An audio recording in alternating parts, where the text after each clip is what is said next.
Hello and welcome to the France 24 interview. Our guest today is the President of the Republic of Kenya, William Ruto. Mr. President, thank you very much. Thank you very much for having me. You just attended this summit for a new global financing pact here in Paris. Let's get straight to the point. The objective is to fight both climate change and poverty. Can this be done with the International Monetary Fund and the World Bank as we know them, or should we get rid of those? As we know them, we will have difficulty. I think you forgot one aspect. It's just a new global financing pact to deal with poverty, climate change, and also to contextualize the issue of a new architecture for the international financial system, especially the MDBs. In their current status, it's not possible.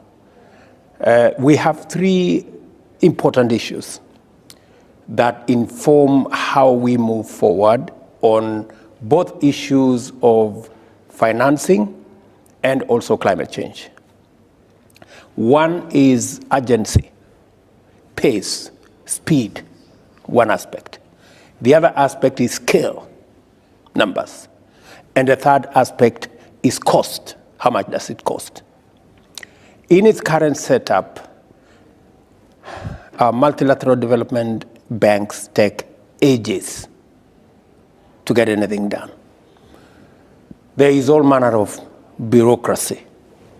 Number two, scale is limited. You always get this story, we have little room for concessional funding. You cannot run development anywhere in the globe, including the global south, including our continent, including Kenya, without concessional funding.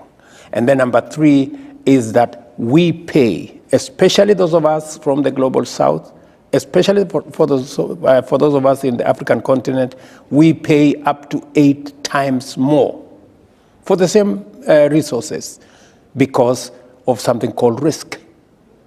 And the Secretary General of the UN was speaking to it yesterday, that why would one set of countries pay more than others?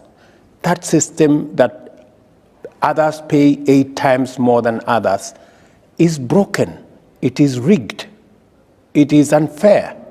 And so it is very important for us to do two things: to fix the multilateral financial architecture, and number two, to be clear about climate financing so that we can deal with the challenge of poverty and we can deal with the existential threat that climate change poses to humanity. I want to get to the situation at home. Your rival at the last presidential election, Raila Odinga, has led protests across the country. There was a pause in April. He said, okay, we should try a dialogue. Now he's saying we're about to resume those protests in the coming days. So are you fearing that there could be unrest, violence, and do you think he really wants to dialogue or he wants to push you out of power? He has no way of pushing. Kenya is a constitutional democracy. Yes. The people of Kenya have matured. They know what it is that makes the power of the people. The people decide. And when the people decide, it's final. So the chance of pushing anybody out of power does not arise. Do you think that's what he wants, or he wants to dialogue? The last election was different. In fact, the last election was prosecuted on the platform of issues. In fact, although the election was closely contested, the people of Kenya agreed with the outcome because they participated in it. And our Electoral Commission did a fantastic job. In fact, it is world acclaimed. Many of the international observers, many of the local observers, in fact, all observers gave our electoral body thumbs up because they did a wonderful job, an incredibly wonderful job. So the outcome of the election is settled. What we are having is politics, and I have no problem with politics. I don't have a problem with Raila Odinga now. I don't have a problem with Raila Odinga. He's my opponent. There is no problem. We are competitors. I have no problem with him. I have no problem with Raila Odinga organizing protests. There are protests in this city of Paris every day. It doesn't, I mean, it's part of democracy. It's part of expression. All I have told our friends Raila Odinga and company is let us not engage in destruction of property. Let us not engage in violence. Protests is perfect. Sudan. The situation is getting worse. The US-Saudi ceasefire is breaking down. Violence resumed in Khartoum, in Darfur, in South Kordofan. Thousands have been killed. Millions of civilians are on the run. The UN Secretary General, I'm quoting him, warns that the scale and the speed of Sudan's descent into death and destruction is unprecedented, and it could radiate insecurity across the region. Are you as worried as Antonio Guterres? I am as concerned as Antonio Guterres. In fact, there are already signs and vestiges of genocide. Genocide. I mean, there is, what is going on in Sudan is unacceptable because military power is being used by both parties to destroy the country and to kill civilians. It is completely unacceptable. And the war is senseless. The war is not legitimate in any way because where Sudan is before it was disrupted by this war, the people of Sudan themselves have decided to take charge of their own country. They were on the path towards a democratic process that would install, for the first time in a long time, a civilian administration. But it was disrupted by this war. So what is going on in Sudan is unacceptable, and that is why, as the leadership of the region, IGAD, we had a meeting 2 weeks ago. We agreed on a mechanism of how to deal with Sudan because, first and foremost, it is our responsibility as regional leaders, as countries that border Sudan, and as countries where Sudan is a member of the IGAD. We have also agreed on both how to engage the military and how to develop a process that brings on board civilians and the trajectory of the people of Sudan making a decision about their own country. Yes, today I had a meeting with President Abiy, the chair of AU, to agree on the next steps. I subsequently had a meeting with President El-Sisi, who is a leader in our region and brings a lot of value into the equation because they share a big border with Sudan. There are 5 million Sudanese in Egypt. So he becomes a very critical player in settling Sudan because our interest is to stop the war, stabilize Sudan, and make sure that we deal with the humanitarian crisis that currently is ongoing. But all the mediation efforts have stalled. You yourself, you were appointed at the helm of this mediation, but the head of the Sudanese army, General Al-Burhan, says, no, we don't want William Ruto because we believe he's backing the paramilitary RSF. So basically, you were told, don't mess with Sudan. What's your reaction? Well, everybody has their own opinion. Well, he has a strong opinion about you. But I don't think there is any license whatsoever for anybody, any leader, to engage in the destruction of their country and to pander to, we do not want interference. Is he the main culprit? It is what he is saying about IGAD. It is what he is saying about the UN. It is what he is saying about the talks that were there in Jeddah. That is unacceptable. But that is his opinion. Is he the main culprit of what's going on, Mr. President? The main accusation against Kenya is that we have Hemeti in one of our hospitals in Nairobi, which is not true. It's a whole false narrative.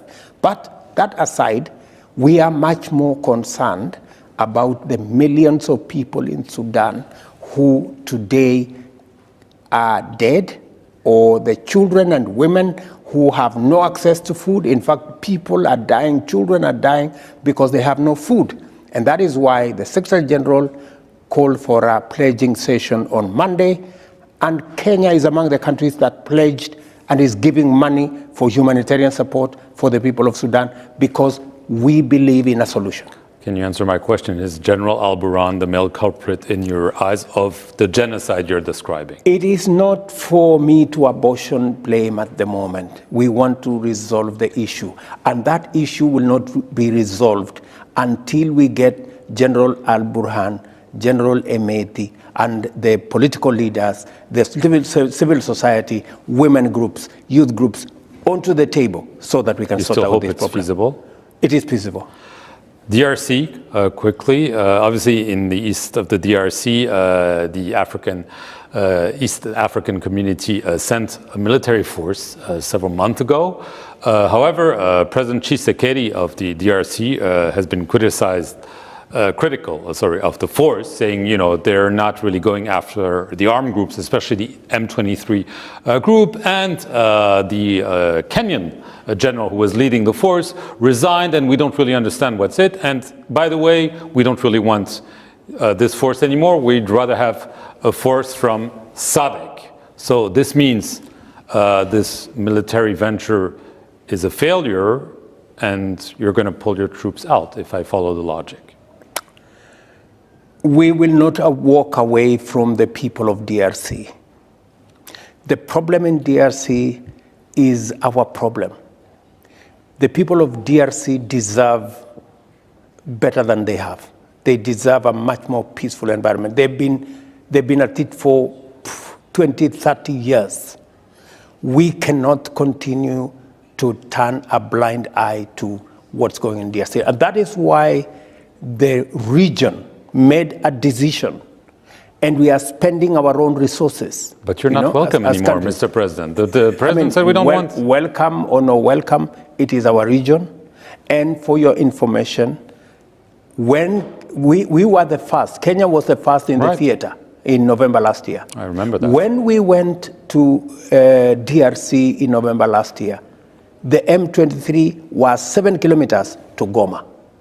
I can tell you today, there has been cessation of hostilities the last 3 months. The M23 are nowhere near Goma anymore. In fact, the M23 have been pushed, and they have actually acceded to the program that was set up. The last 2 days, in fact, the last 2 days, there was a mission by all the countries, Kenya, Uganda, DRC, Rwanda, Burundi, on a mission to go and identify the cantonment area for M23. We have made huge progress in stabilizing Eastern DRC. There are sporadic cases in many areas, because this is not a problem of a year. This is a problem of 30 years. I mean, so you don't accept the criticism from the president?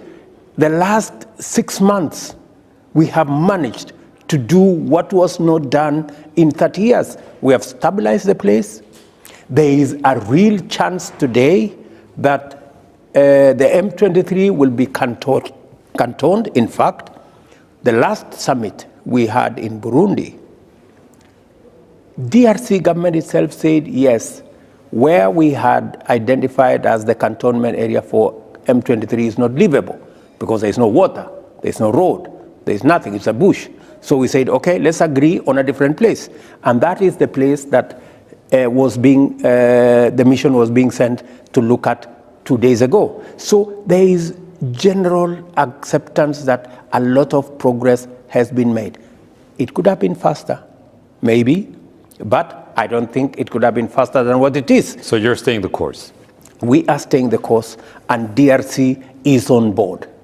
Aside from all the discussions in the media, DRC are on course because they can see this is the only realistic chance for us to sort out the challenges of DRC. Last issue, Somalia. On May 15th, it was announced that you would reopen the border after more than a decade being closed. There is an all-out crackdown against Al-Shabaab by the new Somalian president. But some are saying, as a result, we're seeing al-Shabaab go towards Kenya and strike Kenya. According to the latest count, at least 22 security officers were killed in the Lamu and Garissa counties just in the last 2 weeks. Was it the right decision to reopen the border at the time when al-Shabaab seems to be back on Kenyan soil? It was, it still is the right decision, because the challenge of al-Shabaab, we have to confront it. And we intend and we have every chance to defeat al-Shabaab. What al-Shabaab is trying to do is, because there is the drawdown of troops that's supposed to happen from this month of July, they're trying to reposition themselves to create the impression that they will take over the region. We will not allow them. We are very clear. We are working with President Hassan in Mogadishu. We have decided, as the frontline states, Uganda, Kenya, Sudan, that we are going to stay this course. And if necessary, and we think it is necessary, we are going to stay beyond the drawdown timetable so that we don't lose what we have achieved merely because we have walked away from a situation and allowed al-Shabaab back into the equation or into the theater. We are very clear, and we are going to send a very powerful message to al-Shabaab that they are not going to reverse the gains that we have made in the last couple of years.